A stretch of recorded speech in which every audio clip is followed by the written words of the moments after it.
Ok, donc là je me mets à ta place. Qu'est-ce que je ferais exactement si je devais perdre 10 kilos dans les 90 prochains jours? Ok?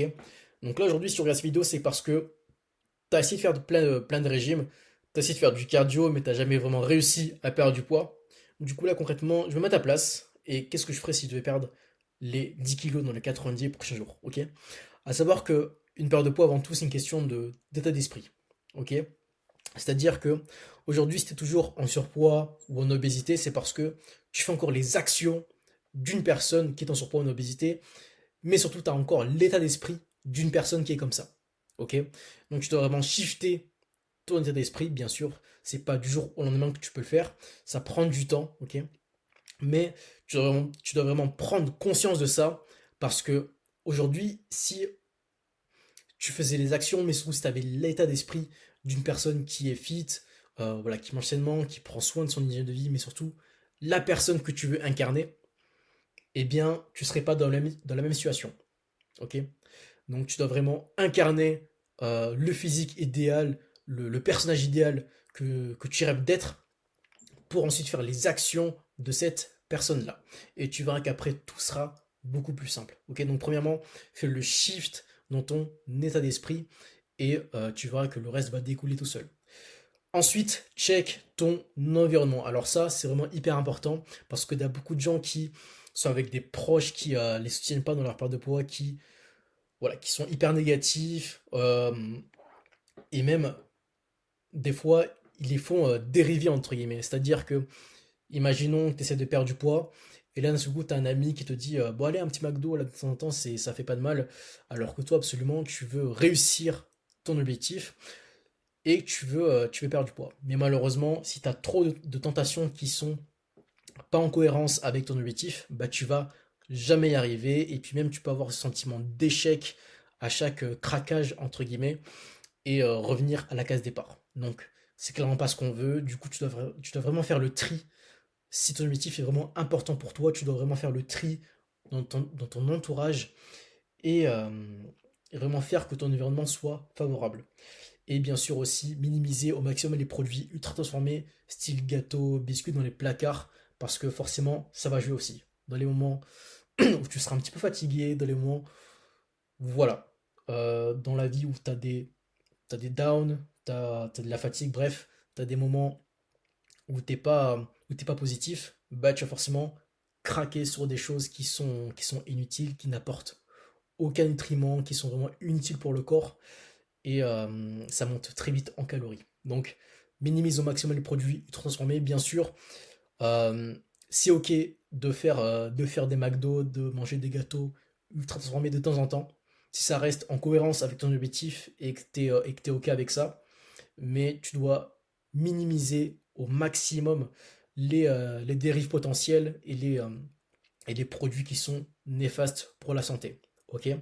Donc vraiment check ton environnement, fais en sorte que tout glisse tout seul, que tout soit hyper simple et que ça prenne pas une charge mentale qui est énorme quand tu veux perdre du poids. Ok? Ça c'est les deux premières choses. Ensuite, là on va entrer directement dans le vif du sujet. Concrètement, il faut que tu sois précis dans ce que tu fais, ok, quand tu perds du poids. Il faut que tu aies donné précises qui te donnent un ordre d'idée à quel moment tu avances et globalement comment tu évolues. Et pour ça, il faut que tu traques tes calories, ok? T'as beaucoup de gens qui disent ouais, c'est chiant de traquer ses calories, ça prend trop de temps, c'est pas fait pour moi, etc. Alors que littéralement, ça prend 10 secondes de peser pardon, ces aliments. Et puis même, tu peux préparer tous tes repas à l'avance, ok? Donc tu fais tes Tupperware pour toute la semaine et après, tu n'as plus besoin de cuisiner de, de la semaine. Donc dire que peser ces aliments, ça prend trop de temps, que c'est que ça. Alors oui, ça rajoute de la friction, mais ça prend pas de temps. Ça prend littéralement 10 secondes de peser ces aliments. Donc si t'as pas le temps de mettre 10 secondes dans ta journée pour atteindre un objectif que tu rêves d'avoir depuis des années, bah, franchement, honnêtement, abonne de suite parce que c'est pas fait pour toi. Ok? Donc littéralement, il faut que tu traces ce que tu fais, il faut que tu traques vraiment tes calories. Donc télécharge une application, que ce soit MyFitnessPal, Yazio, Fat Secret, peu importe. Et à partir de là, tu vas vraiment traquer tous tes aliments, ok? Et, euh, et c'est en traquant ce que tu fais que tu sauras exactement à quelle vitesse t'évolues. Parce que malheureusement, si tu ne traques pas ce que tu fais, ben, tu vas avancer dans le flou, tu vas avancer dans le hasard total. Et forcément, tu ne sais pas exactement ce que tu vas faire si tu avances dans le hasard. Donc, tu as beaucoup de personnes aussi qui te disent ouais, je mange des crudités, je mange assez peu, je mange pas trop le soir, etc. Voilà, des termes qui arrivent souvent. Mais ils n'ont pas de résultats. Pourquoi? Bah parce qu'ils ne traquent pas leurs calories. Alors que c'est pourtant simple, parce qu'en traquant ce que tu fais, tu sais exactement à quel moment, voilà, à quel moment tu en es, à quel moment tu avances, et c'est vraiment hyper important de le faire. Et puis même en traquant tes calories, tu peux, imaginons, t'as envie d'un petit gâteau, un petit flan pâtissier, je sais pas, parce que moi c'est ce que j'adore, et bien tu peux le caler dans la journée, ok?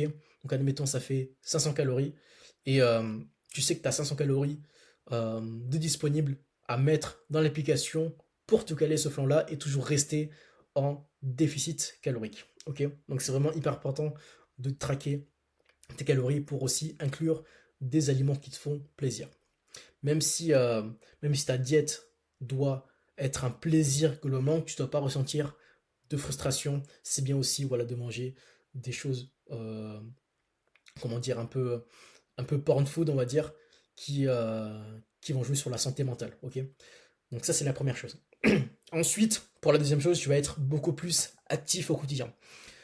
Beaucoup de personnes sont trop sédentaires. Aujourd'hui, je te garantis que si tu es juste plus actif au quotidien, je te demande pas d'aller faire 10 000 pas, 20 000 pas par jour, ok?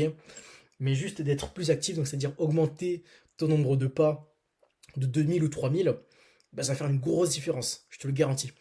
Imaginons que tu sois à 2 000 ou 3 000 pas par jour, augmente juste ta dépense de 2 000 et de 3 000 pas. Donc ça fera 4 000, 5 000 pas. Et je te garantis que ça fera une grosse différence sur ta perte de poids. Et puis même, tu feras aussi des changements au niveau du quotidien. Ok, donc c'est-à-dire que tu vas peut-être prendre les escaliers au lieu de prendre l'ascenseur.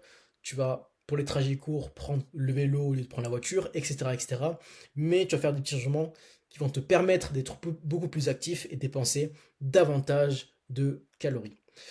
Et ce qui va favoriser du coup la perte de gras. Et je te garantis qu'en faisant ça, tu vas perdre du poids. Vraiment, je te le garantis. Ok. Et ensuite, en dernier point, tu vas faire de l'entraînement en résistance. Ok. Donc, beaucoup de personnes se jettent aussi sur le cardio en pensant qu'ils vont brûler du gras. Alors oui, tu peux brûler du gras, mais tu vas surtout brûler du muscle et c'est pas ce qu'on veut. Toi, tu veux surtout perdre du gras et avoir un physique qui te plaît vraiment. Ok. Et en faisant un entraînement en résistance, tu vas construire du muscle et avoir un physique beaucoup plus athlétique et pas un physique flasque en faisant uniquement de la course à pied. Ok. Donc en faisant de l'entraînement en résistance, que ce soit à la maison, à la salle de sport, bah en fait tu vas construire du muscle, tu auras un physique beaucoup plus athlétique, tu vas perdre du gras et prendre du muscle. Ok.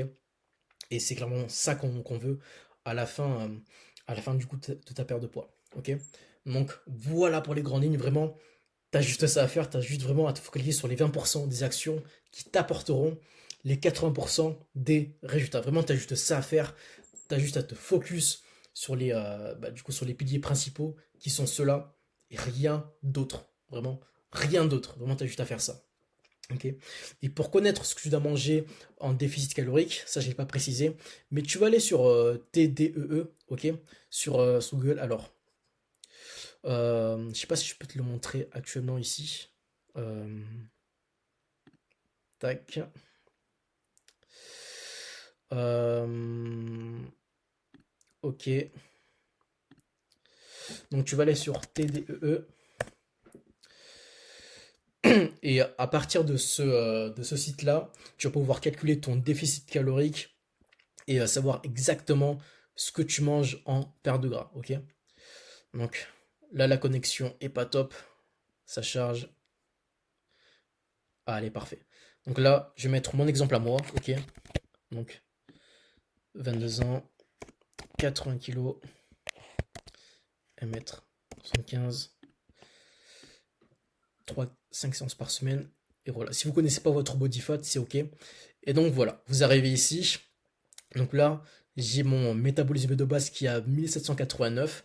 Donc ça, c'est ce que je dépense quand je suis au repos total, quand je suis, imaginons, allongé sur mon canapé toute la journée, mais je suis pas allongé sur mon canapé toute la journée, vous l'imaginez bien. Donc ce que je dépense au cours de la journée globalement, c'est 2773, ok? Et donc ça, c'est ma maintenance. Donc si je consomme autant de calories, bah, je vais pas perdre de poids, ok? Je vais ni en prendre ni en perdre, ok? Donc je vais être en déficit calorique. Donc je vais cliquer ici sur cutting. Donc je vais devoir consommer 2273, du coup un déficit de 500 calories euh, pour, pour être en déficit et en perte de gras. À savoir que pour moi, 2200, c'est peu, ok? Donc, ce que je vais faire, tout simplement, c'est être à 2500, ce qui me correspond bien, et faire le déficit via l'activité physique, ok? Donc, je vais faire beaucoup plus de marche, et c'est à travers la marche qui est pas du tout fatigante, qui demande très peu d'efforts, que je vais faire mon déficit calorique, ok? Donc, je peux rester très haut en calories, donc 2500, ok? Donc je fais un déficit de 200 calories et je vais faire un déficit de 300 voire même 600 calories à travers la marche à ma dépense quotidienne.